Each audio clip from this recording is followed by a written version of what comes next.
ময়মনসিংহ জেলা থেকে মোহাম্মদ মাসুদ আলম ভূঁইয়ার তথ্যচিত্রে দেখুন বিস্তারিত।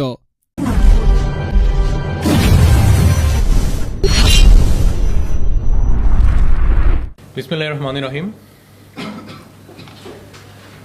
উপস্থিত র্যাব 12 এর অফিসার, ডিএডি, অন্যান্য পদবীর সদস্যবৃন্দ এবং আমার সামনে উপস্থিত বিভিন্ন সংবাদ মাধ্যম ও মিডিয়া হাউস থেকে আগত সাংবাদিকবৃন্দ, আসসালামু আলাইকুম ও শুভ দুপুর। র্যাপিড অ্যাকশন ব্যাটালিয়ন প্রতিষ্ঠাকালীন সময় থেকে দেশের সার্বিক আইন শৃঙ্খলা পরিস্থিতি সমুন্নত রাখার লক্ষ্যে এবং অপরাধীদের আইনের আওতায় নিয়ে আসার জন্য অগ্রণী ভূমিকা পালন করে যাচ্ছে। সন্ত্রাসী, সংঘবদ্ধ অপরাধী, ছিনতাইকারী, জুয়ারি, মাদক ব্যবসায়ী, খুন এবং অপহরণ সহ বিভিন্ন চাঞ্চল্যকর মামলার আসামি গ্রেপ্তারে র্যাব সফলতার সাথে নিয়মিত অভিযান পরিচালনা করে যাচ্ছে।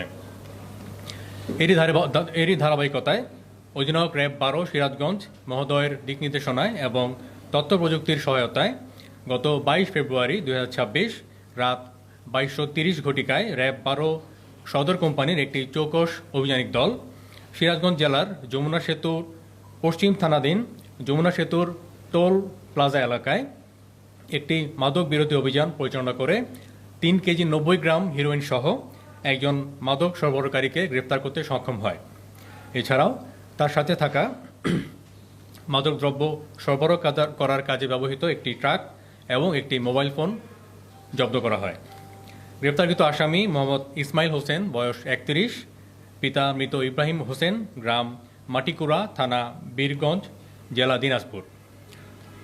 উক্ত গ্রেপ্তারকৃত আসামির বিরুদ্ধে সিরাজগঞ্জ জেলার যমুনা সেতু পশ্চিম থানায় মাদকদ্রব্য নিয়ন্ত্রণ আইনে একটি মামলা দায়ের করা হয়েছে। এ ধরনের মাদক উদ্ধার অভিযান সচল রেখে মাদকমুক্ত বাংলাদেশ গঠনে র্যাব 12 দৃঢ় বদ্ধপরিকর। র্যাব 12কে তথ্য দিন এবং মাদকমুক্ত বাংলাদেশ গঠনে অংশগ্রহণ কিন। আচ্ছা, আসলে আমরা যেভাবে গোপন তথ্যের ভিত্তিতে আসামিদেরকে গ্রেপ্তার করি, এটার বিস্তারিত আমি বলতে চাচ্ছি না, কারণ বিস্তারিত বললে সেই আসামিগুলো তারাও এই ব্যাপারে আমাদের কর্মপদ্ধতি সম্পর্কে জেনে নিতে পারে এবং জেনে তারা এই ব্যাপারগুলো কাউন্টার করার প্রয়োজনীয় ব্যবস্থা গ্রহণ করতে পারে। তো এই কারণে আমরা বিস্তারিত বলছি না, বাট আমি এতটুকু বলতে পারি যে আমরা যে ট্রাক থেকে এগুলো জব্দ করেছিলাম, এগুলো ড্রাইভারের সিটের পিছনে এগুলো লুকানো ব্যাগে। আমরা ধারণা করছি এগুলোর বাজার মূল্য প্রায় 3 কোটির মতো হতে পারে।